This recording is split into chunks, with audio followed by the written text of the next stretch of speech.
क्या गांडे विधानसभा में इस बार कल्पना सोरेन झामुमो और हेमंत सोरेन की प्रतिष्ठा बचा पाएंगी या फिर वर्मा परिवार के जरिए भाजपा गांडे में बड़ी जीत हासिल करने जा रही है।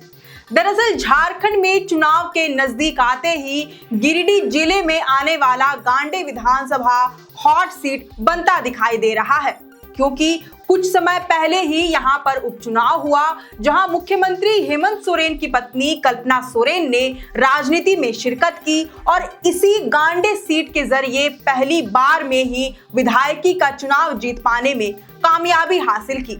हालांकि उनकी जीत के पीछे बहुत से कारण भी रहे।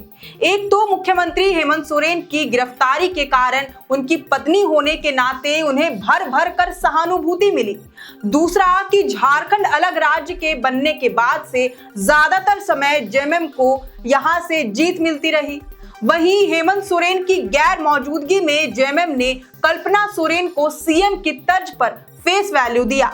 इसके साथ ही कल्पना सोरेन का मिलनसार व्यक्तित्व खासकर महिलाओं को गोलबंद करने के लिए एक महत्वपूर्ण कारण बना। लेकिन इस बार के चुनाव में तो हेमंत सोरेन जेल में नहीं है, जिसके एवज में कल्पना सोरेन को जनता की सहानुभूति मिलेगी। वहीं जो फेस वैल्यू हेमंत सोरेन की गैर मौजूदगी में कल्पना सोरेन को मिल रहा था, वह भी गायब है। ऐसे में माना जा रहा है कि इस बार का चुनाव कल्पना सोरेन के लिए काफी चुनौतीपूर्ण साबित होने वाला है और उन्हें चुनौती देने वाले वर्मा परिवार के संभावित प्रत्याशी ही होंगे। वही वर्मा परिवार, जिसके एक सदस्य दिलीप वर्मा ने भाजपा की टिकट पर कल्पना सोरेन के खिलाफ गांडे में उपचुनाव लड़ा। भले ही हार गए, लेकिन उन्होंने जीत के अंतर को कम करने में कामयाबी हासिल जरूर की। दिलीप वर्मा के जरिए पहली बार भाजपा ने गांडे विधानसभा में अपने सारे रिकॉर्ड्स तोड़ डाले और अब तक के विधानसभा चुनाव में सर्वाधिक वोट प्राप्त किए। दरअसल उपचुनाव में दिलीप वर्मा को मिले थे 82,678 वोट्स, जबकि कल्पना मुर्मू सोरेन को मिले थे 1,09,827 वोट्स। कल्पना सोरेन जीती तो जरूर, लेकिन केवल 26,000 वोटों के अंतर से।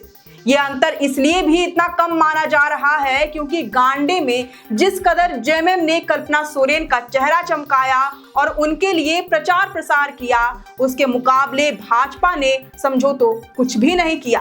एक समय में तो पता भी नहीं चल पाया कि कल्पना सोरेन के अगेंस्ट में कोई खड़ा भी हुआ है। चुनाव एकदम एक तरफा लग रहा था। ऐसा लग रहा था कि कल्पना एक तरफा जीत हासिल करने वाली है, लेकिन इसके बावजूद दिलीप वर्मा ने अच्छे खासे वोट्स अपने पाले में लेकर कल्पना सोरेन को जोरदार टक्कर दी। ऐसे में इस बार के विधानसभा चुनाव में भाजपा एक बार फिर से दिलीप वर्मा को अपना उम्मीदवार बना सकती है। लेकिन गांडे में भाजपा से टिकट के दावेदारों में दिलीप वर्मा के ही मामा प्रोफेसर जयप्रकाश वर्मा भी शामिल हैं। जेपी वर्मा ने दरअसल बीते दिनों बीजेपी में घर वापसी कर ली है। वह रिश्ते में कोडरमा लोकसभा से 5 बार के सांसद रह चुके रीतलाल प्रसाद वर्मा के भतीजे हैं।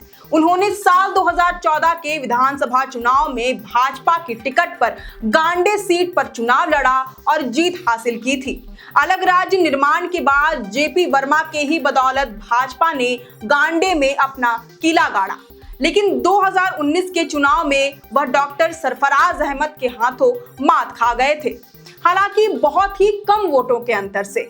बता दें कि जेपी वर्मा को लोग गांडे ही नहीं बल्कि कोडरमा लोकसभा और गिरिडीह जिले में भी पढ़े लिखे जमीनी नेता के तौर पर जानते हैं। रीतलाल प्रसाद वर्मा की साफ छवि का कुछ फायदा राजनीति में सक्रिय रहने वाले उनके भतीजे जयप्रकाश वर्मा को भी प्रत्यक्ष या अप्रत्यक्ष रूप से मिलता आया है।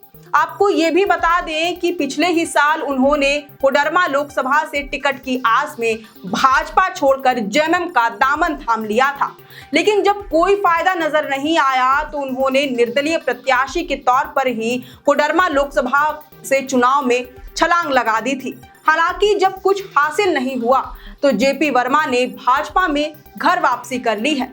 उनका दावा गांडे विधानसभा सीट को लेकर है। भाजपा में घर वापसी करते ही उन्होंने बयान दिया कि अगर पार्टी उन्हें गांडे सीट पर मौका देती है तो वह अवश्य ही कल्पना सोरेन को बेदखल करने का काम करेंगे। ऐसे में अब गांडे से वर्तमान विधायक कल्पना सोरेन की राहों में अटकलें नजर आने लगी हैं। वहीं गांडे सीट पर भाजपा से टिकट के दावेदारों में एक और नाम मुनिया देवी का भी है, जो गिरिडीह जिला परिषद की अध्यक्ष हैं, साथ ही साथ जेपी वर्मा और दिलीप वर्मा की रिश्तेदार भी हैं। मुनिया देवी का दावा इसलिए मजबूत माना जा रहा है क्योंकि हो सकता है कि भाजपा कल्पना सोरेन को टक्कर देने के लिए किसी महिला उम्मीदवार को ही चुनावी मैदान में खड़ा करे। कुल मिलाकर गांडे सीट पर एक ही कुल के 3 सदस्य भाजपा में दावा ठोक रहे हैं। अब इस बार झारखंड में होने वाले विधानसभा चुनाव में देखना होगा कि गांडे में सोरेन परिवार का पलड़ा भारी होता है या फिर वर्मा परिवार का। सिटिंग विधायक कल्पना सोरेन उपचुनाव के बाद अब विधानसभा चुनाव में भी सीट पर जीत हासिल कर पाने में कामयाब होती हैं या फिर वर्मा परिवार के किसी सदस्य को टिकट देकर भाजपा कल्पना सोरेन से विधायक की कुर्सी छीन पाने में सफल होती है। वैसे इस पर आपकी क्या राय है, ये हमें कमेंट करके जरूर बताएं। अगर आपको ये वीडियो पसंद आया हो तो इसे जरूर से लाइक और शेयर करें। हमारे चैनल लोकतंत्र 19 को फेसबुक पर फॉलो और यूट्यूब पर सब्सक्राइब करना ना भूलें। हमारा एक और चैनल है द ग्राम सभा, उसे भी जरूर से फॉलो और सब्सक्राइब कर लें। फिलहाल लेते हैं अलविदा। जोहार।